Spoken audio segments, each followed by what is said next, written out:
மற்றெல்லாம் தொழுதுமே பின் சொல்வார். நமக்கு பின்னாடிதான் அனைவருமே கண் தோன்றி மண் தோன்றி தமிழ் காலத்தில் இருந்து தொழுதட்டு நம்முடைய வளர்ச்சி அடைந்து கொண்டு இருக்கிறோம் என்றால் நீர் மேலாண்மையில் இருந்து மற்றும் நாம் நில உடைமையாளர்கள் என்பது அனைவருக்கும் தெரிந்த ஒன்றுதான். நில உடைமையாளர்கள் நிலத்திற்கு சொந்தக்காரர்கள். எனவே நாம் மேல் பள்ளத்தாக்கிலிருந்து வசித்து பள்ளமான நிலங்களையே நாம் உழவு செய்து பயிர் நட்டோம். கோயிலை சாமியை நாட்டி செல்வார்கள், சென்று கொண்டு இருக்கிறார்கள். ஆனால் இறைவனே நம்மிடம் நம்மை பார்ப்பதற்காக நம்முடன் சேர்ந்து நடவு நட்டு நாம் சத்திரிய வம்சத்தை சேர்ந்த சிவகோத்திரத்தை சேர்ந்த நாம் எப்படி பட்டியலில் சேர்க்கப்பட்டோம். இன்னும் சிலர் இருக்கிறார்கள். சத்திரிய வம்சத்தை சேர்ந்த தேவேந்திர குல வேளாளர்கள் வாழ்நாள் பயணமாக சென்று கொண்டு இருப்பது பட்டியல் வெளியேற்றமே. இந்த பட்டியல் வெளியேற்றத்தில் 1936 நம்முடைய சூழ்ச்சியின் காரணமாக, பிரிட்டிஷ்காரர்கள் சூழ்ச்சி, காங்கிரஸ்காரர்கள் சூழ்ச்சியின் காரணமாக நாம் ஒரு அட்டவணையில் சேர்க்கப்பட்டோம். 45 ஜாதிகள் 200 ஜாதிகளுக்கு மேல் இருக்கிறது. அந்த அட்டவணையில் போய் நாம் தேவேந்திர குல வேளாளர்கள், நாம் நெல்வரி கட்டியவர்கள், பல்லர்கள் நெல்வரி கட்டியவர்கள் என்பதில் முதலில் வரி கட்டிய வம்சம் நம்முடைய தேவேந்திர குல வேளாளர் வம்சம் என்பதில் அனைவரும் தெரிந்து கொள்ள வேண்டிய விஷயம். வரலாறு தெரிந்தால்தான் வரலாற்றை படைக்க முடியும். ஏனென்றால் நாம் ஒரு வரலாறு தான். நம்ம அந்த வரலாற்றை எழுதுவதற்கோ வரலாற்றை படிப்பதற்கோ எந்தவித ஒரு அச்சமும் இல்லை. ஏன்னா நம்மளே ஒரு வரலாறு தான். வரலாறு காணாத இந்த உலகத்தில் தேவேந்திர குல வேளாளர் சமுதாயம் எஸ்சி கோட்டா என்று ஒன்றில் நுழைக்கப்பட்டு விட்டார்கள். இன்னும் சொல்ல போனால் சிலருடைய கலப்பு திருமணம் செய்தவர்கள் தலித் இயக்கத்தில் சேர்ந்து பணியாற்றிக் கொண்டும் அவர்கள் பிசிஆர் சட்டம் இருக்க வேண்டும், பிசிஆர் சட்டம் இருந்தால்தான் நாம் முன்னுக்கு வர முடியும் என்ற தவறான கருத்தை தேவேந்திர குல மக்களுக்கு புகுத்திக் கொண்டு இருக்கிறார்கள். நாம் எந்த இடத்திற்கு சென்றாலும் நமக்கான ஒரு அரசாணை நமக்கு எப்படி பிறப்பிக்கப்பட்டதோ அந்த அரசாணையில் உள்ள அனைத்து சலுகைகளும் பட்டியலை விட்டு வெளியேறினாலும் நமக்கு கிடைக்கும் என்பதில் எந்தவித அச்சமும் யாரும் கொண்ட தேவையே இல்லை. சமுதாயத்தில் தவறான வகையில் இந்த தலித்திய கும்பல்களும் கலப்பு திருமணங்களும் செய்தவர்கள் தவறான கருத்துக்களை மக்களுக்கு பதிவு செய்து கொண்டு இருக்கிறார்கள். எனவே நீங்கள் கல்லூரி மாணவர்கள் மிகவும் நீங்கள் தெரிந்து கொள்ள வேண்டிய விஷயம், தேவேந்திர மக்கள் 99% இருக்கிற 99% மக்கள் இருக்கிறோம்னா 1.5 கோடி இருக்கிறோம்னா நம்ம 1 லட்சமோ 1.5 லட்சம் பேர் தான் கவர்மெண்ட் வேலையில இருக்கிறோம். நீங்க அதை நல்லா தெரிஞ்சுக்க வேண்டும். இப்ப மற்ற ஜாதியில இருக்கிறவங்க IAS, IPS, IRS, doctor, engineers அப்படின்னு ஏன் அவங்க எல்லாம் போகலையா? அவங்க தான் அதிகமாக அரசு வேலையில் இருக்கிறார்கள். சலுகை என்று நம்ம சலுகையை எடுத்துட்டு இருக்கீங்க.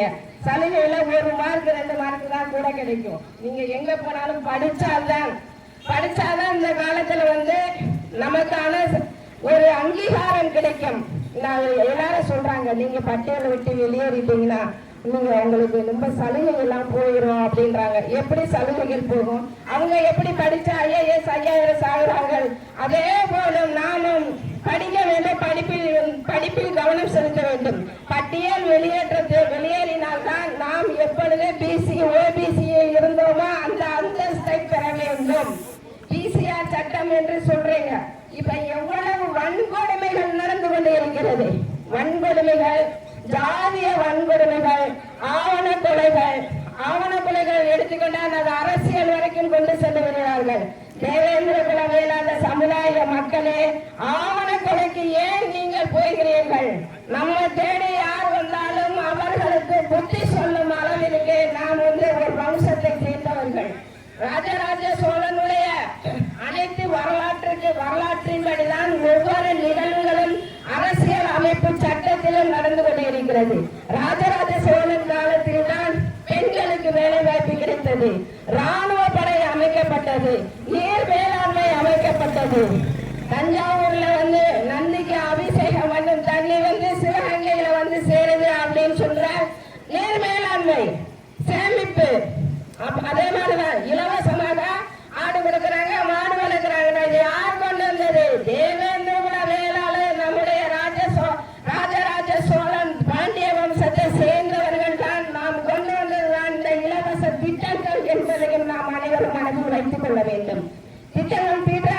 சொன்னா நம்முடைய வரலாறு அவங்க படிச்சிருக்காங்க, நம்முடைய வரலாறு தெரியவில்லை. இப்ப இலங்கையில் எடுத்துக்கோங்க, இலங்கையில நூலகத்தை எரிச்சிட்டாங்க. ஏன் எரிச்சாங்க அப்படின்னா நம்முடைய வரலாற்றை நுனி வரைக்கும் ஒவ்வொரு மக்களும் படித்து தெளிவாக நம்முடைய வரலாற்றை கணித்துள்ளார்கள். அதனால் நூலகத்தை தீர்த்து குளித்து விட்டார்கள். ஏன்னா அவ்வாறு நம்ம திரைக்கடல் ஓடியும் திரவியம் தேடிய வம்சத்தை சேர்ந்தவர்கள் நம் தேவேந்திர குல வேளாளர் சமுதாய மக்கள். நம்ம தொழில் இல்ல, நம்ம எங்க போனாலும் அவமானங்கள் தான். நீங்க நினைக்கிறீங்க நமக்கு எஸ்சி கோட்டா இருந்தா தான் நம்ம போய் ஜெயிக்க முடியும்னு நினைக்கிறீங்க. அப்படி நீங்க எத்தனையோ வேலை வாய்ப்பு சுய தொழில் தேடி சென்றிருப்பீங்க. அங்க என்ன செய்வாங்க, உங்க மார்க்கை பார்த்து மார்க்கு நல்லா இருக்கும், உங்களுடைய குவாலிஃபிகேஷன் எல்லாமே கரெக்டா இருக்கும்.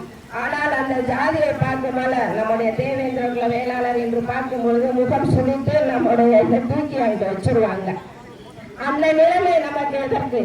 அந்த நிலைமை மாற வேண்டும் என்றால் நம்முடைய கல்வி தரத்தை நாமே கல்வியில் சிறந்து விளங்க வேண்டும், பொருளாதாரத்தில் சிறந்து விளங்க வேண்டும், அரசியலில் தெரிந்து கொள்ள வேண்டும், அரசியலில் நீங்கள் களமாட வேண்டும்.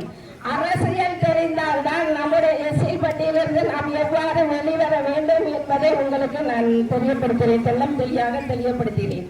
அதே மாதிரி பொது மேடைகளில் நீங்கள் பேசும் பொழுது யாரையும் நீங்கள் திட்டவே கூடாது, யாரையும் வன்முறையாக பேசாதீர்கள். தேவேந்திர குல வேளாளர் சமுதாயத்தில் நாம் அனைத்து கட்சிகளிலுமே நம்ம பயணிக்கிறோம். நம்முடைய உறவுகள் அனைத்து கட்சியிலுமே இருக்கிறாங்க. அப்படி இருக்கையில ஒரு கட்சியை பற்றியோ ஒரு தனிநபரை பற்றியோ யாருமே விமர்சிக்காதீர்கள். அதே போலதான் ஐயா ஜான் பாண்டியன் அவர்களையும் கிருஷ்ணசாமி அவர்கள் இருக்கிறாங்க. பொது மேடைகளில் அவர்களை யாரும் தரைக்குறைவாக பேசக்கூடாது. ஏனென்றால் நமக்கு நாமே சண்டையிட்டு கொண்டால் பார்ப்பவர்களுக்கு மிகவும் வேடிக்கையாக இருக்கும். நம்மை கூத்தாடி என்று கூறுவார்கள். எனவே யாரையும் நீங்கள் விமர்சிக்கவே கூடாது, வாழ்த்துங்கள். உங்களால எவ்வளவு தூரம் அவர்களை வாழ்த்த முடியுமோ அவ்வளவு தூரம் அவர்களை நீங்கள் வாழ்த்த வேண்டும். வாழ்த்தினால் நம் வாழ்க்கை நம்மோட வளமோடு நாம் வாழலாம். தென் மாவட்டங்களில் ஜாதிய கலவரங்களில் இன்னும் நடந்து கொண்டுதான் இருக்கிறது. 1957 முதுகுலத்தோர் கலவரம், 1968 பெண்மணியில் தீயிட்டு எரித்து கொலை, 1978 தேவகட்டை உதயி, 1981 மீனாட்சிபுர கலவரம், 1982 ஐயாபுர கலவரம், 1989 கோழி தேனி கலவரம்,